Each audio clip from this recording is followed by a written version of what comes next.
Hey everybody, Coach Troy here, and today we're looking at Death by Chef's Knife. Let's check it out.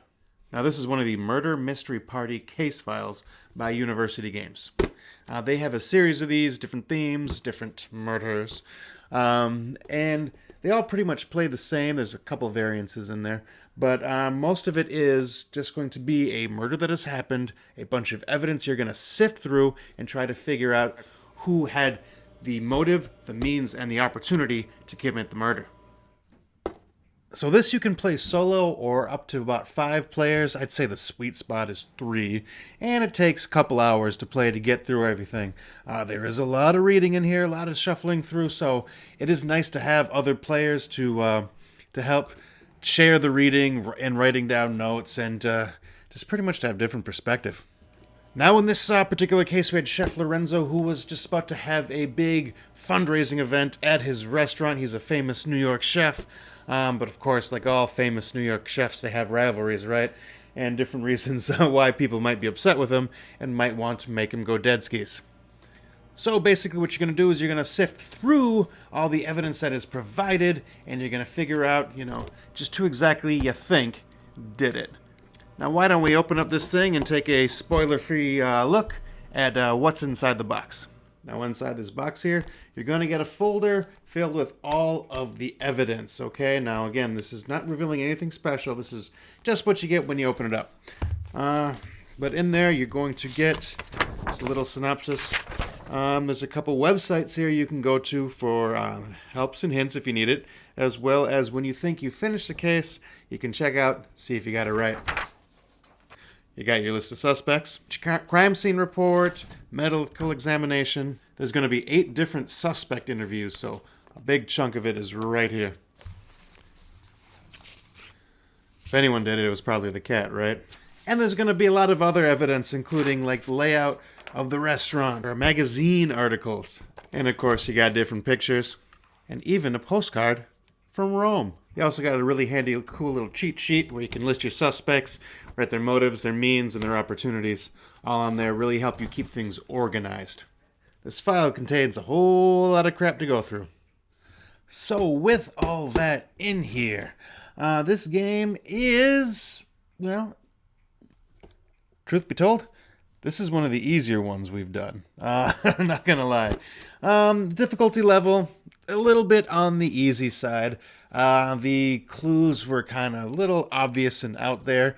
While everybody had definitely motives, you could say, there was plenty of red herrings in there, different paths to kind of follow along as you're investigating, but it was pretty easy to see the actual killer and how he did it.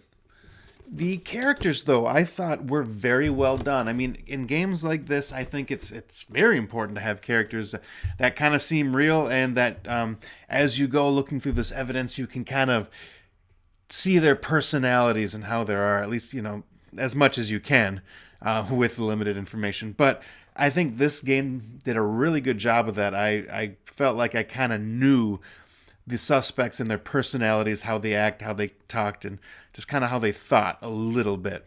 And that was really cool to see. So I thought they did a very good job with that.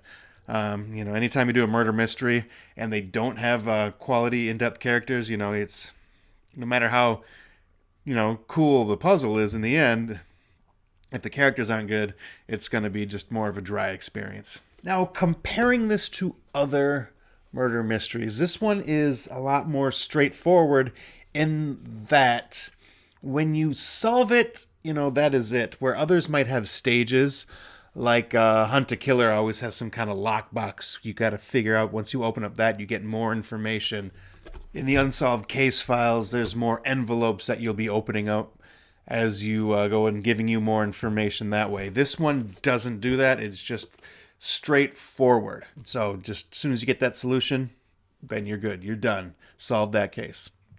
That being said, there is a ton of stuff to go through that's not being broken up. I mean, this has 50 pieces of evidence. 50 pieces of evidence. That is so much to go through. That's a lot of reading. That's a ton of reading.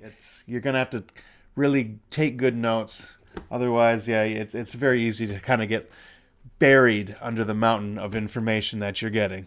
The component quality is very good, though. I did really like the component quality. Sure, most of it's just sheets of paper that are typed up on, but there's quality photographs. The suspect list was really cool. They didn't have newspaper clippings, but they had a magazine article. So there's that. So the quality stuff. Even the box here's got the cool knife slits in it. So, they put thought into how this game looked, and that you can tell, and I do appreciate it.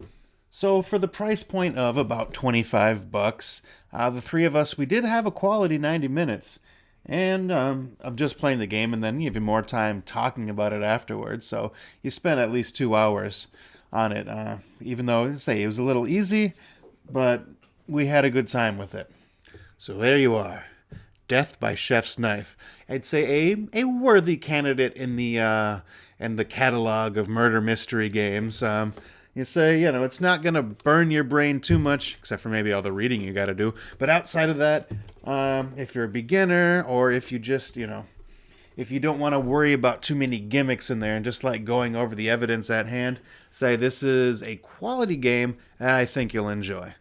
Let me know what your thoughts are. If you got any others you'd think you'd want to recommend or suggest. This is Coach Troy. I'll see y'all next time. If you enjoyed that video, feel free to subscribe. If you're interested in my other hobbies of fitness or retro gaming, check out my other channels. Anyways, this is Coach Troy. I'll see y'all next time.